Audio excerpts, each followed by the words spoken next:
Olá, sejam muito bem-vindos ao meu canal, o canal Tatiana Sampaio, onde nós estamos aqui nessa jornada pela Divina Comédia, junto com Dante, com Virgílio e por enquanto com Estácio, né? Onde nós já atravessamos todo o inferno. Tem uma playlist completa essa aqui. Se você tiver interesse, quiser acessar, vai estar no final desse vídeo aqui o link para você acessar. Nós já subimos toda a montanha do purgatório aqui, já purgamos todos os nossos pecados e agora nós estamos no paraíso terrestre. Começamos então a descobrir, a ver e a entender sobre o paraíso terrestre desde o canto anterior, que foi o 28. Mas hoje nós estamos no canto 29. E aqui nós já estamos, digamos assim, com um pezinho, né, no céu. E a gente consegue já ver mais ou menos muita coisa referente a esse mundo, né? A essa realidade espiritual. Então, esse canto aqui provavelmente vai ser o canto mais longo de todos até agora, porque tem muita coisa, ok? Tem tanta coisa que eu não vou conseguir explicar para vocês de memória. Então, o que eu achei por interessante, porque tipo, é tão interessante esse canto que eu não quero deixar de fora nada mesmo. Então, eu decidi ler aqui as anotações para que vocês possam então absorver tudo aquilo que está escondido aqui, para que vocês possam. Esse canto literalmente tem a intenção de mostrar para vocês a genialidade de Dante, ok? Então, para ficar mais fácil, eu vou fazer a leitura dele em prosa, comentando, é claro, todo o simbolismo e significado. Ler realmente para vocês, para que eu realmente ler e comentar, né? Para que realmente vocês não percam nada que tem nesse canto aqui, porque é muito interessante, é muito rico.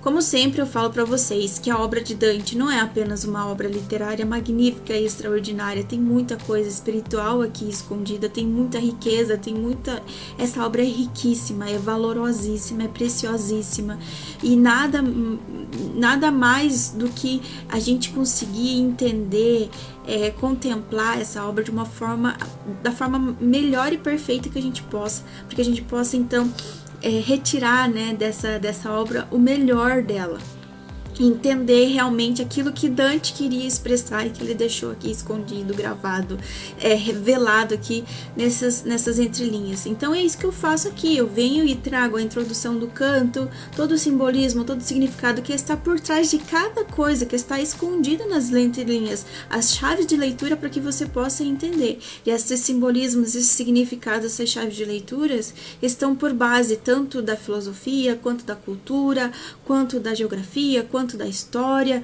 quanto da teologia, quanto de santos da igreja, doutrina da igreja. Então, você lê o livro e os poemas simplesmente, sem se aprofundar, você vai ter uma impressão, um entendimento da obra. Agora, quando você tem por base todos esses outros conhecimentos, que nem a mitologia, a filosofia, ética, moral, comportamento, justiça divina, a doutrina da igreja, você vai então ver que não é simplesmente um poema épico, mas é mais do que isso. Existe muita coisa aqui, né? E os estudiosos falam, né, que nesse sentido, a Divina Comédia de Dante Alighieri é a Suma Teológica em verso. E a gente vê muito realmente de Santo Tomás de Aquino aqui, de Santo Agostinho, desses pais, né, da patrística, digamos assim, desses pais da igreja. Então, gente, é uma obra que tem que ser aprofundada, que tem que ser estudada. Então eu tô trazendo aqui, é isso que eu tô fazendo aqui. Tô revelando aquilo que tá escondido. Eu estou trazendo as bases de conhecimento e significados, simbolismo, chave de leitura, para que você possa compreender verdadeiramente aquilo que Dante queria expressar nessa obra. Já falei demais, esse canto já é muito grande, então bora lá pro canto. Então, como sempre, eu trago a introdução, simbolismo e significado, mas hoje eu vou ler tudo e comentar, tá bom? Porque é muita coisa e eu não vou conseguir passar de memória, então realmente pode parecer meio automático aqui esse vídeo, mas veja que o fruto dele é melhor, porque você vai compreender realmente tudo que tá nesse canto, ok? Então, Purgatório de Dante. Eu vou ler a introdução como sempre, mas eu vou discorrer depois realmente aquilo que vocês precisam entender, tá bom? Canto 29. Da floresta aparece um súbito esplendor. Dante vê avançar uma procissão de espíritos bem-aventurados, em cândidas vestes, e no fim da procissão um carro tirado por um grifo. Ouve-se um trovão e o carro e o grifo param. E assim começa o canto. Então, se lembra que ele estava conversando com aquela, como que eu posso dizer, com aquela moça que tem relação com o sonho, com a visão dele, da visão contemplativa e a visão ativa, que era Lia, que na verdade o nome dela esqueci o nome dela. Que na verdade o nome dela é Matilda. E aí ela vai seguindo por lado do riacho e ele, depois dessa conversa que eles tiveram no canto anterior, ela vai seguindo por um lado e ele vai seguindo pelo outro, e ele todo extasiado com a beleza aqui deste lugar. Então vamos lá, que eu vou lendo, né, para não deixar nenhum detalhe fora, e vou explicando, beleza? Vamos fazer esse combinado aqui nesse canto, porque realmente, gente, é muita coisa. É muita coisa. Então, por isso que eu falo pra você que até aqui a obra é um pouco fácil, né, de explicar e tudo mais. Mas a partir do paraíso, por causa de muito simbolismo, daí sim vem o simbolismo, o significado, muita coisa revelada atrás de cada coisa. Então, é bem mais complexo. Então, bora lá? Bora lá para o canto, então, em si. A procissão e a carruagem triunfal. Como uma mulher movida pelo amor, ela completou suas revelações cantando: bem-aventurados são aqueles cujos pecados são remidos. Ou seja, aquela mulher que eles encontraram, que é a Matilda. E depois foi lentamente subindo pela margem do riacho. Eu a segui pela outra margem, como o riacho à minha esquerda. Quando andamos uns 100 passos, o rio fez uma curva, de forma que agora seguíamos para o leste. Depois de mais uma curta caminhada, ela dirigiu-se a mim e disse: irmão meu, agora olha e escuta. E de repente, um brilho súbito invadiu toda a floresta. Eu inicialmente pensei que fosse um raio, mas o brilho não se foi e a luz só aumentava mais e mais. O que será isto? Pensei. E enquanto pensava, uma doce melodia começou a fluir pelo ar iluminado. Nessa hora, lamentei a ousadia de Eva, cuja desobediência a Deus nos fez perder esse paraíso. Enquanto eu caminhava entre tantas premissas, pasmo e sem palavras, diante do eterno prazer, ainda esperançoso de maior alegria, o ar sob a folhagem densa da floresta se acendeu e a doce melodia se transformou em um canto. Então, essa mulher que segue com Dante, ela pela margem e ele pela outra margem, é a Matilda, que representa a vida ativa, que tem uma referência com a Lia da visão anterior. Ela fala: bem-aventurados são aqueles cujos pecados são remidos, que é a primeira versículo do Salmo 31 na igreja, na Bíblia católica.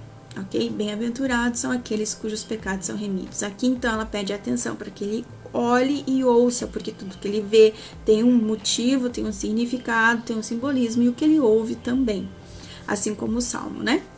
Então, Dante, no seu íntimo, ele fala assim: ó sagradas virgens, me dá inspiração, que eu possa beber das fontes de Licona, possa o coro de Urânia me ajudar a traduzir em palavras o que me é tão difícil escrever. Urânia, na verdade, é como se fosse uma protetora ali da astrologia.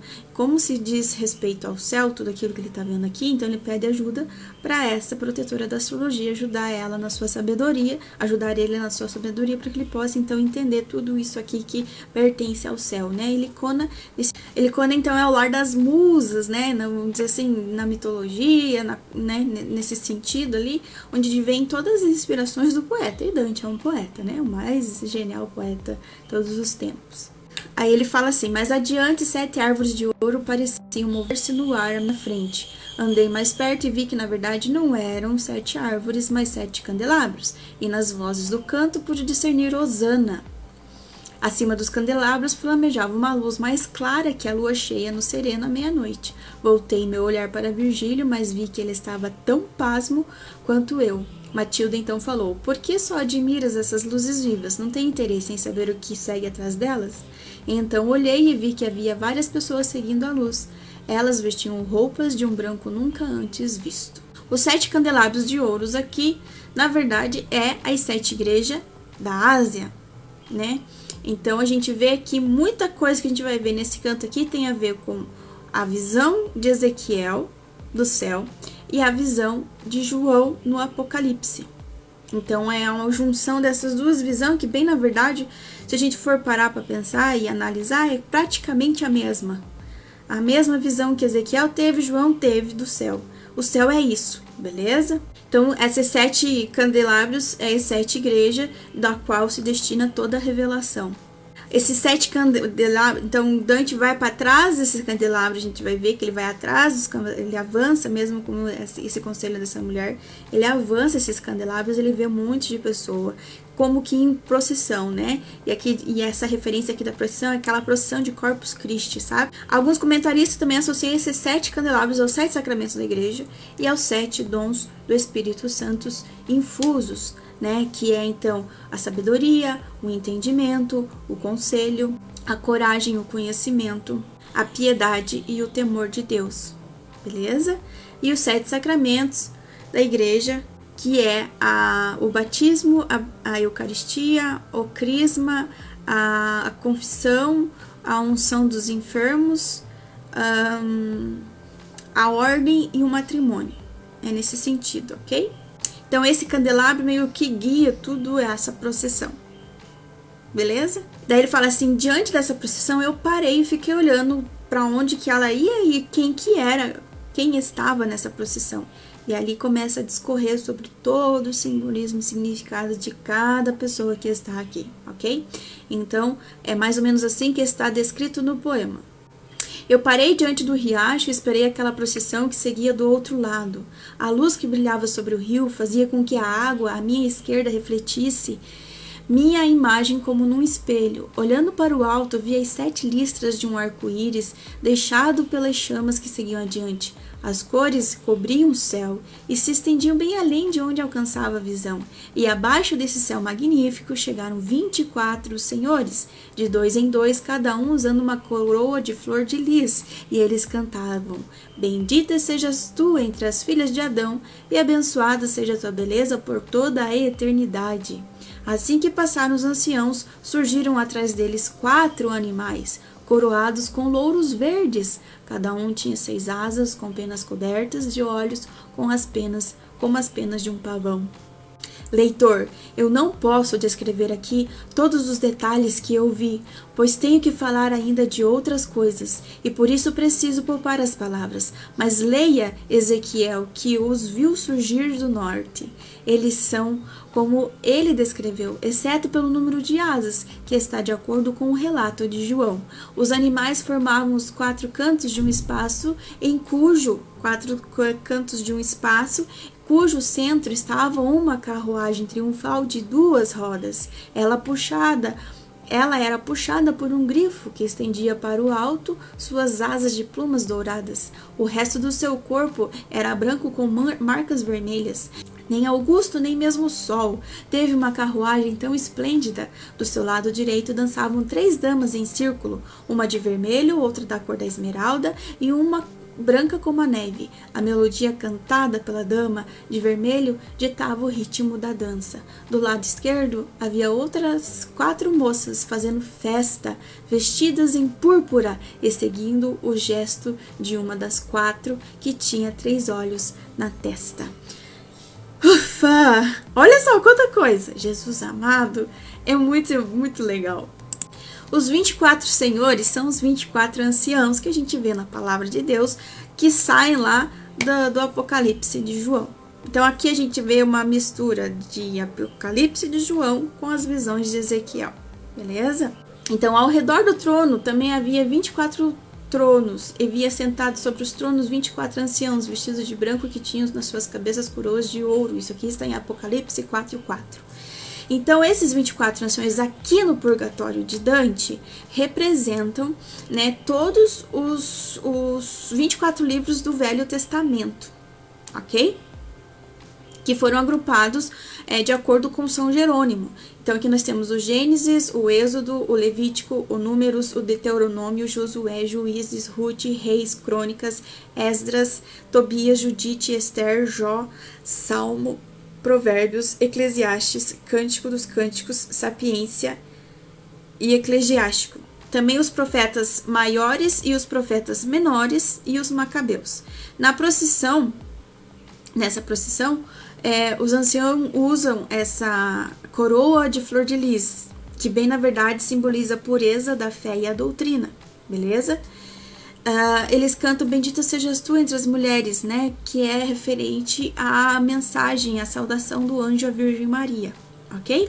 Os 4 seres que aparecem aqui protegendo a carruagem também está em Ezequiel 1, do 5 ao 10, em Apocalipse, do 4, do 6 ao 8, beleza? Então, aqui no Purgatório de Dante, Dante traz essas 4 criaturas, como em Ezequiel e como em Apocalipse, e essas criaturas são cobertas de olhos, né? Nas asas, nesse sentido, né? Os olhos de Argos que cobrem as penas do pavão, assim, meio que querendo explicar como que como que é essa visão, digamos assim, sabe?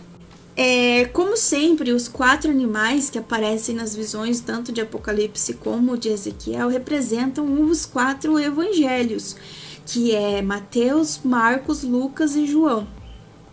Ok? O homem representa o evangelho de Mateus, que diz e descreve toda a genealogia, toda a história humana até Jesus, digamos assim, né? O Marcos, então, que representa o leão, que representa, então, a realeza nesse sentido, né? A real dignidade, a dignidade real de Cristo como rei, ok? O boi, que está ali para Lucas como sacrifício, e a águia, que é o símbolo divino, né, de mais alta inspiração, que foi de João, o evangelho de João, que é diferente de todos os outros, que é um evangelho mais espiritual, né, nesse sentido, e até mesmo porque ele teve a revelação do Apocalipse, né? Então, nesse sentido aqui, esses 4 animais. Então, eles estão fazendo um espaço, vamos dizer assim, são 4 animais que estão desenhando um espaço, e no meio desses animais está uma carruagem muito linda, que nem o sol deveria ter, que possui 2 rodas. E aqui também está todo o simbolismo dessa carruagem, tá bom? A carruagem simboliza a Igreja de Cristo, e as suas 2 rodas também têm um simbolismo, um significado. As 2 rodas, então, simbolizam o Antigo Testamento e o Novo Testamento, que sustentam a Igreja, vamos dizer assim. Mas essas 2 rodas lá no paraíso, ele então o Dante traz um outro significado para elas, que é São Domingos e São Francisco, que a gente vai ver no paraíso, em um dos cantos do paraíso mais para frente. Quem puxa o carro é o grifo, que é aquele animal que tem as patas e o corpo de leão e a cabeça de águia, ok? As patas e o corpo de leão está manchado de vermelho e branco, ok? E a parte da ave, a parte divina, que é a águia, ela está toda coberta de ouro, ela é toda dourada. Então, existe aqui a natureza humana e divina desse animal, vamos dizer assim. É esse simbolismo que ele quer trazer aqui do grifo, tá bom? É uma criatura mitológica, mas que Dante insere aqui para explicar mais ou menos o que está acontecendo aqui, de uma forma mais espiritual, certo? Esse grifo aqui, diante dos estudiosos da obra, pode tanto simbolizar Cristo como o Papa, ok? Então, na visão de alguns estudiosos da obra, que se aprofundaram na obra de Dante, aqui Dante pode estar trazendo o grifo como simbolizando a imagem de Cristo, que também é a natureza de Cristo, que é humana e divina, e que carrega a igreja, que puxa a igreja, que guia a igreja, né, nesse sentido. Ali com a mancha vermelha e branca da sua humanidade e o sacrifício, e também a ave dourada, né, que é a divindade dele. Então é nesse sentido, nessas duas alegorias aqui. Também simboliza essa dualidade desse animal aqui, do grifo, também pode simbolizar o Novo e o Velho Testamento, pode simbolizar as duas virtudes principais, que é a justiça e o amor, nesse sentido aqui, sabe? Espiritual. A carne, o sangue, o pão e o vinho, é nesse sentido aqui o vermelho e o branco, e o dourado da ave ali, que é realmente o espiritual. O espiritual, a divindade e a realeza, né? Nesse sentido. Mas assim, algumas pessoas falam assim que talvez é estranho ver Jesus sendo representado por um grifo e puxando uma carruagem, né? Nesse sentido. Então, tem outros estudiosos que acham que tem mais a ver com o representante daquele que tem autoridade sobre a igreja e tem essa ligação com o divino, que é o Papa, né, que ele tem as duas chaves, né, do céu e da terra, né, nesse sentido. Então, o sumo pontífice ou o Papa também tem esse poder, né? A águia, a realeza, a águia que representa então essa ligação divina com Deus, e o leão, né, que representa essa realeza, esse rei que tem esse poder, essa autoridade na terra também, né? Esse ser divino e humano, né? Esse ser, essa autoridade divina e esse poder de terreno também nesse sentido, né? Então, é isso. As três damas que ele vê aqui, à direita, dançando, são as três virtudes teologais. A branca representa a fé, a esperança representa a cor de esmeralda, e a caridade, o amor, né, representa a mulher vestida de vermelho. As quatro que estão dançando do outro lado lá também são as humanas, as cardeais, que é a justiça, a prudência, a temperança e a fortaleza, né? Elas estão todas de púrpura, dançando, púrpura e vermelho, né? Dançando, que representa realmente a humanidade, essas virtudes que estão para controlar os atos humanos, ok? A púrpura, em qualquer lugar que você vê o vermelho é símbolo de realeza, ok? Realeza. Na época lá de Jesus, era até uma cor difícil de se usar, porque ela era muito cara. Tecidos com a cor púrpura era muito cara, só os reis conseguiam usar, e por isso que era, digamos assim, tem essa relação referente à cultura de realeza, só os reis usavam nesse sentido. Então, elas estão vestidas então de realeza, da cor púrpura, né, porque elas são aquelas que devem reger os atos humanos. Uma delas tem 3 olhos na testa, que é a prudência, que tem a ver com realmente a virtude que maneira a nossa atitude quanto ao tempo. O melhor tempo de fazer, de falar, de agir, de esperar, né? O Eclesiastes 3 lá, né? Nesse sentido. Então, a prudência, a mulher que representa a virtude da prudência, que tem esses 3 olhos na testa, porque para que ela então possa ver, enxergar, olhar tanto o presente quanto o passado quanto o futuro. As virtudes teologais estão à direita, né, e por isso tem uma posição superior, e as virtudes cardeais estão então à esquerda, e por isso estão numa posição inferior, né, nesse sentido, nessa disposição. Okay? Continuando lá então a descrição, a ordem do canto. Depois desse grupo estavam 2 velhos trajando roupas distintas, mas semelhantes em brilho e respeito. Um deles usava a traje dos seguidores de Hipócrates, que a natureza criou para curar os animais, que para ela eram os mais caros. O outro mostrava a oposta cura.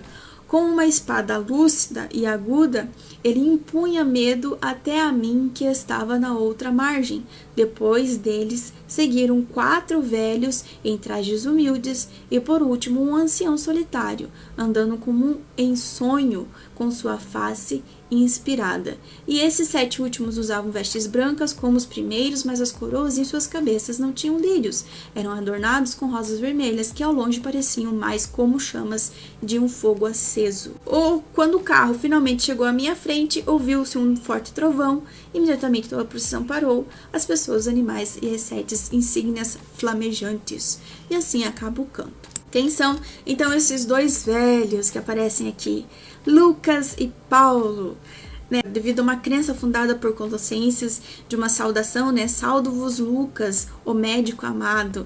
Então, em Colossenses aparece aí essa saudação que realmente talvez confirma a suposição de que o Lucas era um médico. Né? Então ele era estudado, ele era letrado. Então aqui Lucas e Paulo, esses 2 anciões, esses 2 velhos que a gente vê aqui depois daquela procissão da igreja, dos evangelhos e das musas ali, das mulheres que são as virtudes, ok? Lucas é o autor do Atos dos Apóstolos. Então aqui, a partir desse momento, a partir das 4 figuras dos 4 animais que simbolizam ali os 4 evangelhos, começa então toda a descrição em símbolos dos livros do Novo Testamento, né? Então, os evangelhos de Mateus, Marcos, Lucas e João. E aí agora as cartas escritas, né, os Atos dos Apóstolos, que foi escrito por Lucas, o médico, por isso que ele é o seguidor de Hipócrates, né? Você sabe que os médicos até hoje fazem o juramento de Hipócrates, né, que é ali referente à ética da medicina e tudo mais, né? Você sabe toda essa história, não preciso discorrer aqui. Então, Lucas e Paulo já partem ali da descrição do Novo Testamento, aqui em símbolos colocada por Dante. Então, Lucas, nesse sentido, é quem escreveu Atos dos Apóstolos, e o Paulo com todas as suas cartas, né, nesse sentido. Então, esses 2 anciões representam toda essa parte do Novo Testamento, ok? O ancião que está portando a espada é Paulo, que daí essa espada representa a forma com que ele foi morto. Nós sabemos que Paulo foi decapitado por uma espada por um soldado romano, de acordo com a sua condenação ali, né? Por servir a Cristo, né? Símbolo do martírio dele, ok? Depois aparecem 4 anciões com vestes humildes, né? Simples, né? E essas aqui, então, representam as epístolas canônicas também, que estão aqui no Novo Testamento, né? Que são dos apóstolos Tiago, Pedro, João e Judas, que são menores, né? Às vezes são mais curtas, são menores, mas que fazem parte aqui do Novo Testamento. Por isso que eles estão aqui em trajes mais simples, mais humildes, ok? O ancião solitário que está lá por último e que vê tudo como se fosse um sonho, com uma cara admirada, como se estivesse vendo um sonho, uma visão, esse último ancião então representa o Apocalipse de João, né? Então por isso que ele está sozinho, solitário, por último, porque é o último livro da Bíblia, e ele está com um semblante de como admirado, como se em sonho, como se estivesse vendo uma visão, porque o Apocalipse é justamente isso, a revelação divina que foi dada ao João, é a obra de uma revelação profética dada a João. E a gente sabe que é um enigma, como se fosse um sonho, né? As coroas que estão adornando, então, esses anciões também tem um significado. São rosas vermelhas. Pode representar martírio? Pode representar martírio. Mas, assim, os estudiosos acreditam que as rosas vermelhas, o vermelho representa o amor ao evangelho, e os brancos representam aqui a justiça da lei do Velho Testamento. Então, é mais ou menos nesses 2 sentidos aqui, ok? E isso aqui é tudo o canto 29, para vocês terem, assim, um pouquinho do que é a obra de Dante e um pouquinho do que é o purgatório, porque isso aqui é um princípio para adentrarmos ao paraíso. Então isso aqui é um pouquinho do paraíso, é o comecinho do paraíso isso aqui. Então esses últimos cantos do purgatório já não referem-se mais ao purgatório, mas aquilo que a gente vai ver no paraíso. Então por isso que eu falo que o paraíso de Dante é muito complexo em simbologia, em símbolo. Se você ler sem entender ou procurar o significado e simbolismo de cada coisa, como aqui, ou entender uma base disso, você não vai entender, né? Então é mais complexo, por isso que eu falei, talvez o Paraíso de Dante vai demorar um pouquinho mais para sair, porque é um pouco mais complexo e precisa realmente estruturar para que contenha e para que não se perca tudo aquilo que precisa ser explicado, tudo aquilo de simbolismo que contém, tudo aquilo que existe no canto, ok? Então é isso. Isso aqui é o canto mais ou menos estruturado.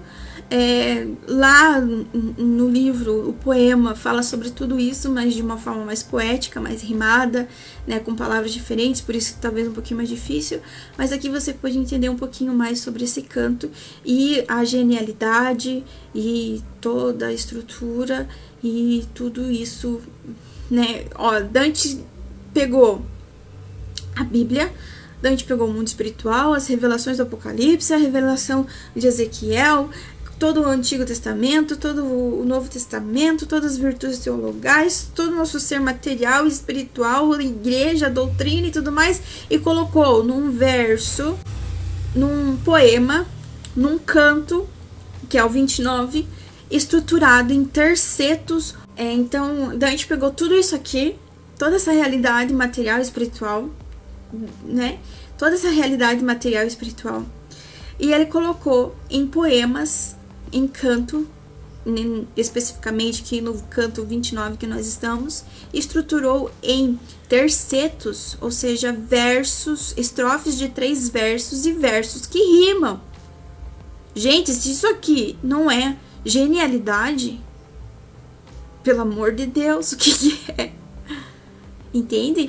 Então, além de que a cabeça desse homem, né, para estruturar tudo isso, todo esse conhecimento que está lá dentro, que ele está expressando aqui, estruturando num canto, num poema, escrito e estruturado em tercetos, estrofes e 3 versos que rimam. Santo Tomás de Aquino, Agostinho, Doutrina da Igreja, toda a Sagrada Escritura, toda a estrutura e conhecimento da justiça divina, do que é a justiça do céu, do inferno, do purgatório, as leis, a filosofia, os atos humanos, a humanidade, o espírito, meu Deus, tudo aqui. É de explodir a cabeça. Né? Então, realmente, gente, é uma obra extraordinária. Dante tem que ser mais divulgado, mais difundido, mais conhecido, mais estudado, porque vale super a pena. Mas isso aqui, a obra no total, se você conhece, se você entende tudo que está por trás dela, você vê que é uma obra muito espiritual.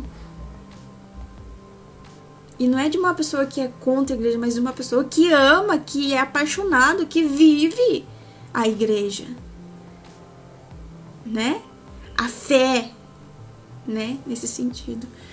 E como eu já disse, né? Todas as críticas que Dante tem aqui de determinadas pessoas religiosas aqui é referente a uma amargura, algum ressentimento pessoal, de pessoa para pessoa, né? Porque foram pessoas que realmente prejudicaram ele de alguma forma diretamente.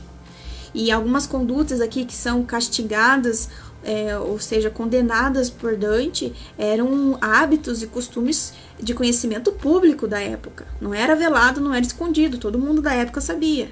Então, é nesse sentido que Dante vem aqui e coloca algumas coisas, né? Algumas críticas referente a pessoas religiosas. Então, não é sem fundamento. Se você for ver, né? Existe isso aí na cultura, na história, etc, né? Mas coloca aqui como um exemplo a não ser seguido, digamos assim, ok? Mas a estrutura espiritual, teologal, doutrinal, a paixão, o amor que Dante expressa pela fé que ele tinha, né? É muito maior. Então é isso, gente. Eu fico por aqui, espero que vocês tenham gostado desse canto. Esse canto tá maravilhoso, tá magnífico. É só um pouquinho daquilo que vai ser o paraíso. Então, imagine o trabalho que eu vou ter, gente. Que a gente vai ter aqui pra entender. Então, é isso. Eu espero que você tenha gostado. Se você gostou, que você curta, comenta, compartilha. Se inscreva no meu canal. Eu tô querendo muito chegar e bater a minha meta de 1.000 inscritos, porque assim eu vou monetizar meu canal e todo então o recurso que vier desse meu canal eu vou poder estar investindo em maior qualidade para fazer os meus vídeos e compartilhar conhecimento aqui. Então se você se inscrever, você vai estar me dando essa ajuda, tá bom? E também vai estar dizendo para plataformas que os meus vídeos são interessantes, são relevantes e vai oferecer para mais pessoas que tenham interesse nesse conteúdo, ok? Que eu acho que todos deveriam ter acesso, tá bom? E é por isso que eu tô compartilhando aqui, porque olha a riqueza de conhecimento, de genialidade, de entendimento que a gente tem através dessa obra, ok? Que poucas pessoas conhecem, poucas pessoas sabem desse valor de tudo isso que está escondido aqui nessa obra e que precisam conhecer, tá bom?